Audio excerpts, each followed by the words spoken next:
Self-awareness is one of the key elements towards successful emotional intelligence. Let's talk about it.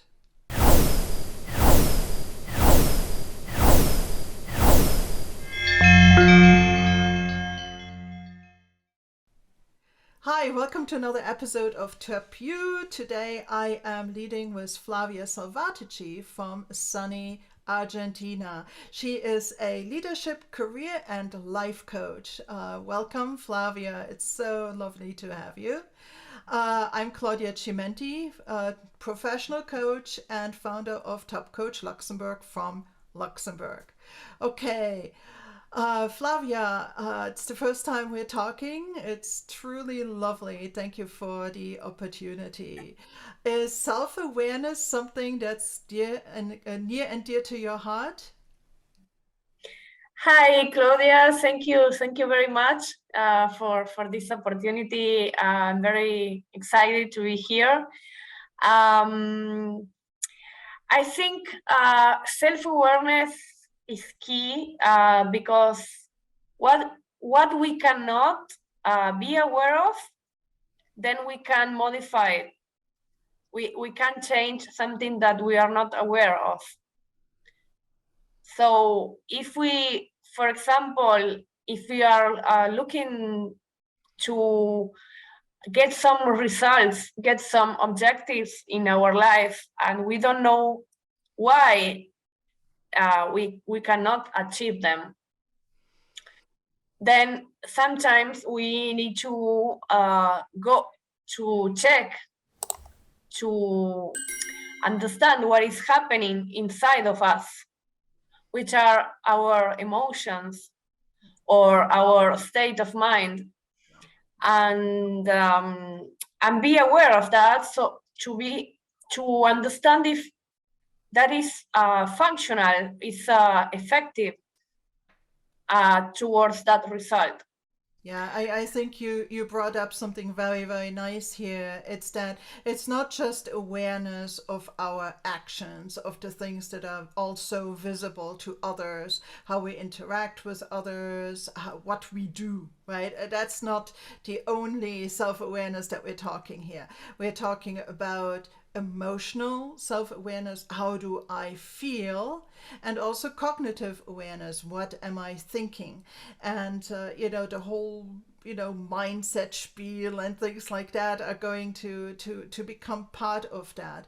I really think that it's important to stress that there's multiple layers of self-awareness that can play into here. That yeah we and I think that it brings up a very interesting thing of this react and respond, right? That we should, instead of just reacting, just doing things the way that we have naturally done it or habitually do it and without much thought, we actually pause because we become aware, we reflect a little bit, and then we respond. We have this kind of aware decision and this aware kind of pondering, this microsecond in between for our brain to actually kick in. Do you think that that is part of it? Yeah, totally. Because well, one of the abilities, one of the emotional intelligence abilities, is the possibility to regulate your emotions, right? To be able to, as you said, make a pause and understand what is happening. You know how this is something valuable for you. What is happening, right? And how do you feel about that? Um, Sometimes this can be true in your own personal situations and also interactions with others, because like sometimes we are listening to another person, but actually we are not listening. We are just waiting for him or her to stop talking so that we can answer them. Yeah, And we're more formulating our answer rather than truly listening, or already on our next point rather than listening. Yeah. yeah, and maybe instead of like checking what the other person is trying to say, like making sure that we are understanding what that other person wants to say, we react, and maybe we interpret something that the other didn't want to say, and we react and say something that we regret. So I think awareness is important, to to to read to read within yourself which are your emotions, to understand what you're feeling, and which is something that it is of value for you, that is making you react in this way. um So, what is something that is involved is engaging you in that emotion. meaning, so if I understand you correctly, you're saying that imagine somebody else is talking to us, and all of a sudden we feel sad. So there is something in us that triggers kind of this sadness that makes us really be sad. Of course, first we have to realize we're sad, right? Mm-hmm. So the awareness on one level, on the superficial level, is to say, oh, is that interesting? I am sad. Or there is sadness. I recognize sadness. And then to ask the question, where is that sadness coming from? Is that what you're saying? What Yes. makes us this sad? Can it not just be because the other person is talking about a sad story? um yeah, but if you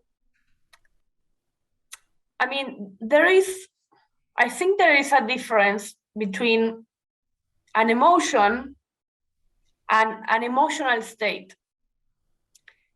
Sometimes we are in an emotional state that, for example, could be like resentment or sadness, but it's something that is permanent. It's not related to one action. So sometimes we are listening to somebody with that emotional state. So what the other person maybe, or sometimes we are with a state of mind of peace. So whatever the other person is saying, we have that peace in our mind. So we are not like modified by what the other person is saying. If we are clear, we are aware that we are in that state of mind, and that the other person will say something that is meaningful for the other person, and it doesn't um, engage you in that way, right, with that emotion. Yeah, I think that you're onto something here because um, the if we are not susceptible to sadness, to continue our example from before, or we don't have experience from it, this story, even though it is sad, we're not going to experience the sadness maybe to that extent. It's going to be okay, it's a sad story, but it's not going to give us this emotional charge of the moment. So there's Mm-hmm. always something that is amplifying it.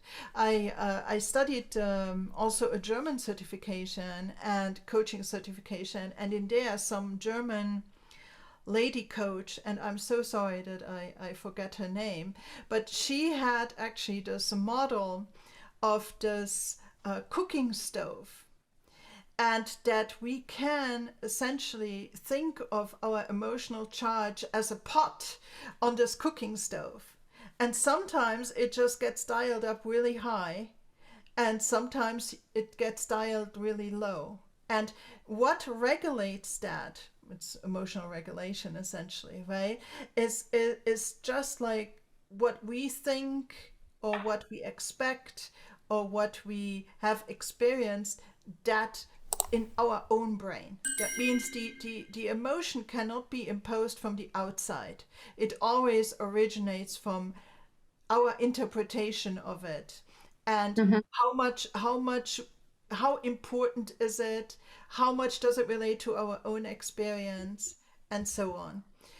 Very highly empathic people, they do get like contaminated from emotions from the outside.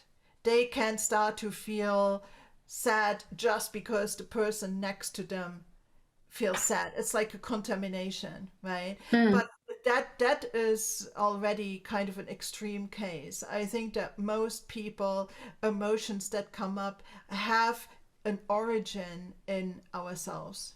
In ourselves. I agree. So Yeah. don't you think though that one thing that actually surprised me for myself, but also working with clients, is how limited our emotional vocabulary is. Isn't that really interesting? How little we can recognize and name the exact emotion that we are experiencing. They're our emotions, but it's very Mm. difficult to really understand what it is. It actually requires some training with self awareness. You get better over time. The first time Yeah. I realized this is I'm familiar. I studied nonviolent communication by Marshall Rosenberg, and in there you get this document with like probably 100, if not more, different emotions.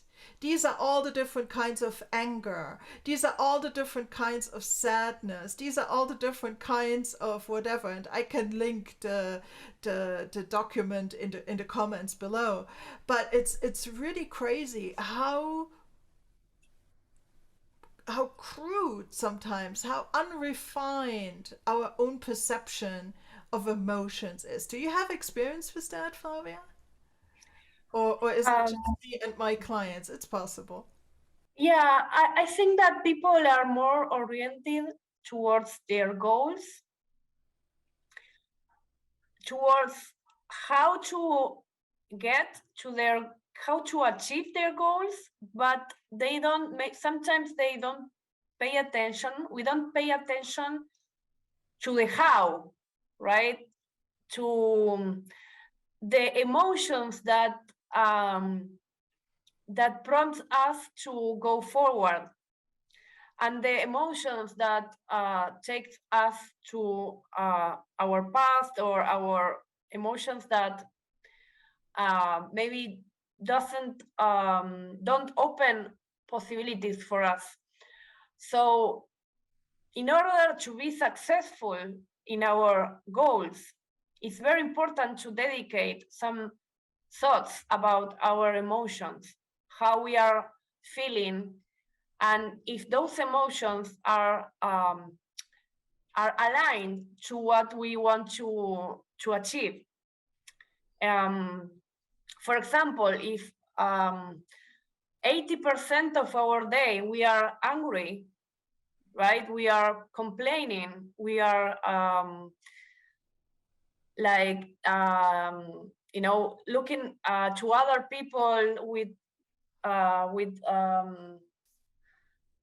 like in a confrontation mode, and then probably, like, I think that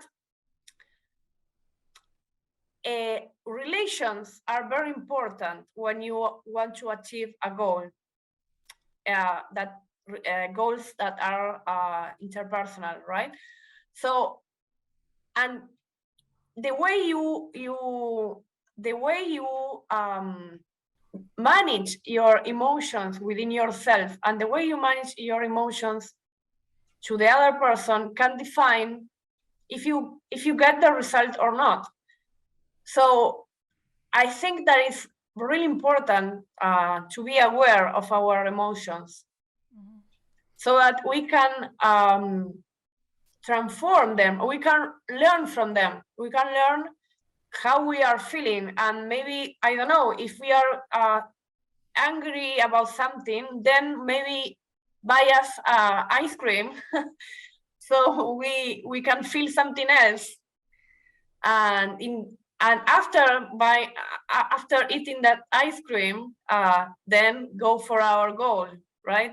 So Absolutely. I think that it plays into goals needing to be congruent. And I think that our emotions, when we all of a sudden, let's say cognitively with our thoughts, we go and we decide on a goal, maybe because it looks attractive and somebody else who is successful did it and things like that. And if at that moment we do not check in with how we really feel about it, we might go after a goal that ultimately is not aligned, because the way that we feel about it, these instincts and things like that, are really, really strong data points. They're really strong indicators.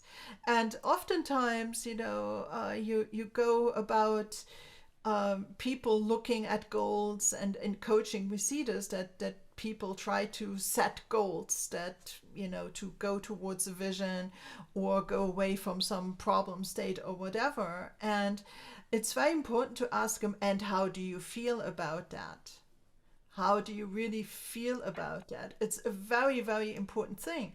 But a lot of people do not check in with their emotions. They go onto this truly cognitive state.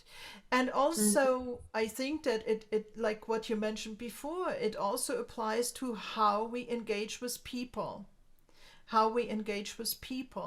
And very often we see that because we are in a certain environment, or we work in a company that has a certain culture, we feel no, we don't feel. We think that we need to behave a certain way.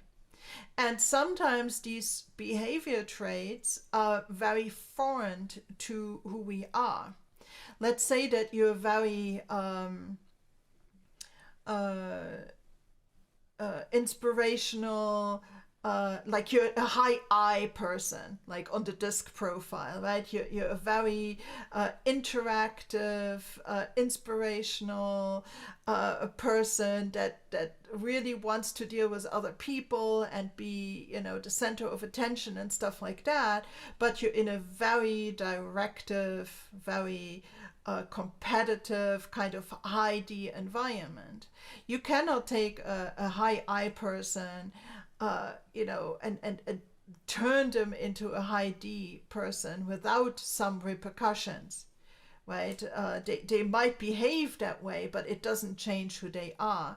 And then they are going to be very unhappy or unresourceful in all of that. And I think that the more self aware we are of our own ways of reacting and interfacing to the world, the more we can understand other people and adapt to them, but also be better leaders.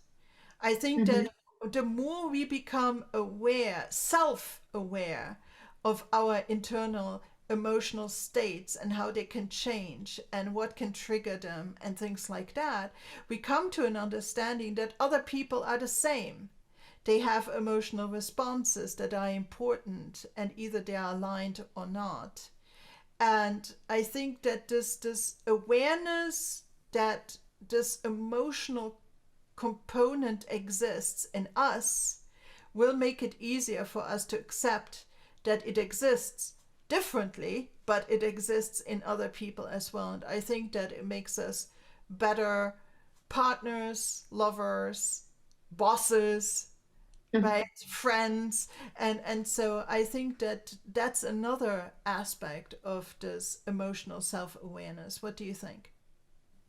we should know that the way I get emotional about something, the way my emotions are and the thoughts that are behind those emotions can be different of how other people feel their emotions. Like there is no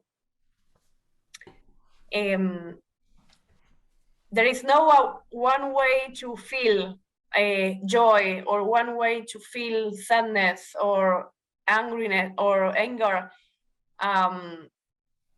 So we need to be aware that we are all different, and try to be